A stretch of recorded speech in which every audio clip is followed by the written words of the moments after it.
সব ভালো তো ভাই লোক? চলো এবার তাহলে ভিডিওটা দেখা হোক। প্রথম থেকে শেষ পর্যন্ত না টেনে ভিডিওটাকে দেখো। কথা দিচ্ছি মজা আছে আজকে ভিডিওতে।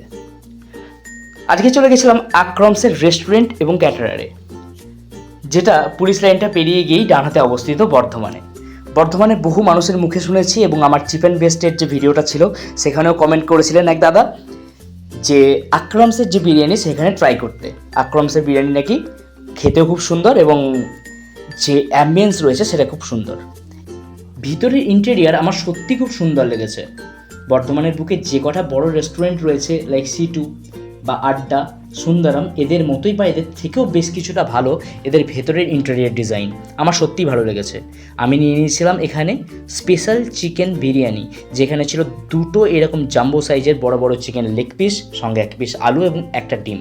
তো আমি বলবো তোমরা যদি এই আইটেমটা স্পেশালি ট্রাই করো, স্পেশাল চিকেন বিরিয়ানি, তাহলে অবশ্যই দুজন চেও, কারণ একজনের পক্ষে এত পরিমাণ রাইস এবং দুটো এরকম বড় লেগ পিস আমার মনে হয় খাওয়া সম্ভব হবে না।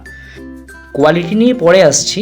এরপর দেখো আমার পাতে চলে এসছে বোনলেস চিকেন মশালা, যেটা খেতে অনেকটা চিকেন টিক্কার মতো লেগেছে। চিকেন টিক্কাকে যদি মশলায় ভালো করে মাখানো হয় তাহলে যেমন খেতে লাগবে, আমার অনেকটা রকম খেতে লেগেছে, বাট টেস্ট কিন্তু খুব সুন্দর ছিল।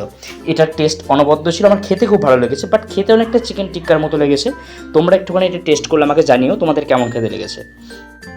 এই মুহূর্তে বর্ধমানের বুকে আক্রমসের যা ক্রেজ রয়েছে, তো সেটাকে কতটা জাস্টিফাই করছে আক্রম, এটা হচ্ছে আমার ছিল প্রশ্ন।